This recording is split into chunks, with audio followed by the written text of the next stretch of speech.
Magnus Carlsen is revolutionizing chess at the elite level because he's showing that you can play pretty much anything in the opening and still win if you're that good. His opponent in this game is Jan-Krzysztof Duda, a top 20 super grandmaster, incredible Polish #1 player, but watch what he does here. So Duda opens up with d4. This is Title Tuesday, an elite weekly blitz chess tournament on chess.com. They get 3 minutes each plus 1 second increment, and this is the early event. Now Magnus goes knight f6 and we get bishop g5, the Trompovsky attack, or tromp for short. That's tromp, not trump.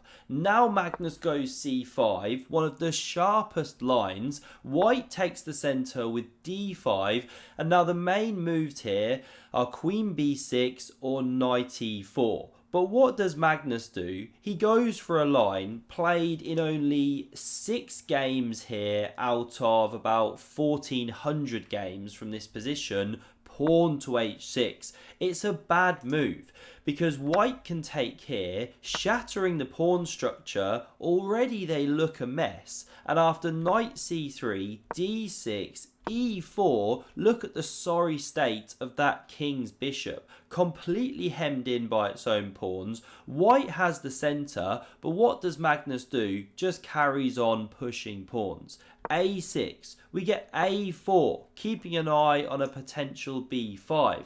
Now f5 from Magnus, still he doesn't go g6. We get knight f3, g6, we're 8 moves in and 7 of Magnus's moves have been pawn moves. It just continues after bishop d3. This is where I had some fun drawing some paint for the thumbnail, and now Magnus plays his 8th pawn move in 9 moves, capturing on e4, and yet amazingly after bishop g7, a monster on that diagonal, he has a very playable position. I mean, somehow it feels that this should be much better for white. You've got the space. Magnus barely developed a piece yet, and somehow though he's making it work. Incredible stuff. We see c3 from Duda. Duda playing natural stuff. Both players castle, and now Magnus goes bishop g4, continuing his development before knight d7. So Duda drops back, supporting its brother, wants to sort out this pin here. Knight d7 from Magnus, there's no longer pressure on d6, so that move playable. Now we get a5, keeping an eye on some knight b6 stuff or pawn breaks in the future. Rook e8 from Magnus, pawn h3, Magnus chops off. You know, you don't want this bishop to run into a clumsy mess. So knight recaptures, and now he centralizes his knight. Duda simply captures. Good move, because after rook recaptures, he now goes f4. He's looking for a big attack. Magnus seizes upon the weakness of the last move, goes rook to e3 here, and now why didn't Duda go pawn f5? It is playable, looks so natural. Well, the nice follow-up for black here is queen g5, taking advantage of the weakness of the last move, supporting the rook, hitting some dark squares, creating some potential tactics, and you keep some support on the g6 pawn. Now it's a different game, playable for both players, but it just wasn't the way Duda went. He goes queen d2, hits the rook. Magnus now defends with queen to e7, and Duda again holds off on f5. It's the theme for many moves now. Could have been played, but he goes a different route. So he brings the second rook into the game. We get captures. Queen takes, offering an exchange. Magnus doesn't want it, goes queen f6, wants to keep winning chances alive, you know, not leave some endgame with opposite coloured bishops, notoriously drawish.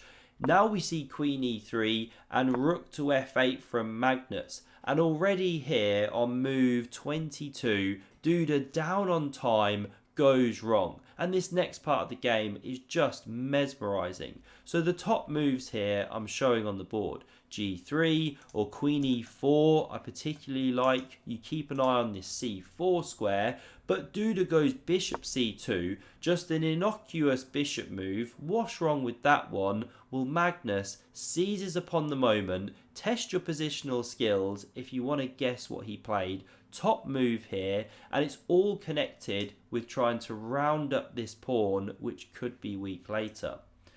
So well done if you found the move of pawn to c4. Yes, you extend and this one could become weak, but you can support with the rook, and meantime this pawn acts like an egg binding the white position. You can no longer push b4 to support this one without a captures en passant. So now g3 played by Duda. Magnus goes rook c8, supporting this pawn, but also with ideas of lifting to c5, just epic chess. Now rook e1 takes the file and queen to d8. Magnus just turning the tables. He was worse. He was down on space. Duda had the f5 ideas, but they never came. Now he's going for this, and what to do? If you try rook a1 to defend, then rook c5, double attack, and something has to give. So Duda plays the best move, finally goes for f5, looks to generate an attack, abandon the a5 pawn. Now does Magnus rush to take? Well no, there's big problems here. So he goes g5. This is the move he was planning for so long if f5 ever came.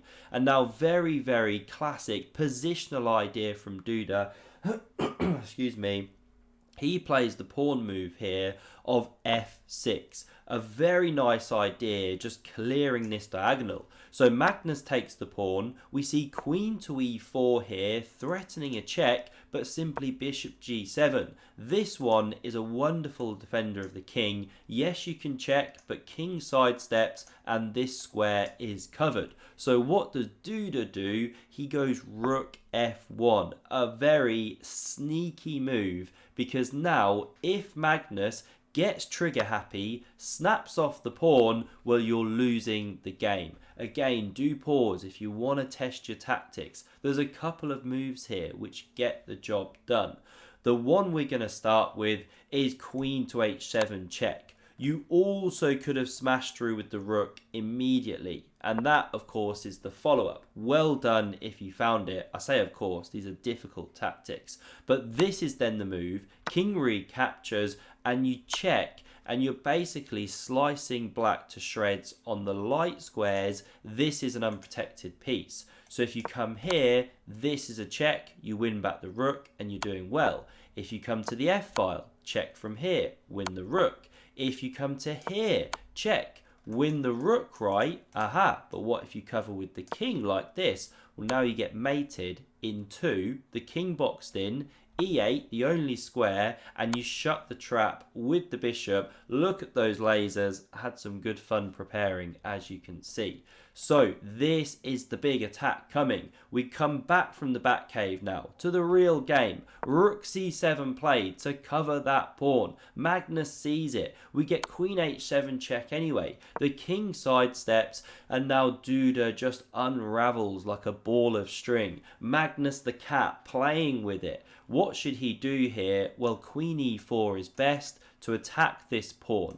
But we see bishop f5 and all the pieces are just getting on top of each other. Magnus goes rook e7, seizing the open file and now opening the queen's attack here. What to do? Bishop e6 was Duda's idea, looking for play. The pawn is pinned, of course, but Magnus doesn't care. He just takes. So what if you capture? Rook recaptures, takes, king takes. You've got nothing. The bishop covers my king. It can always run. There's no attack. So queen g6 intensifies the pressure, but what does Magnus do? Well, he just slides back to c7, laterally covering this f7 pawn. Queen f5, Duda just thrashing now. The bishop trapped after king e8. That one's highlighted. It's about to be captured, so it's got only one square.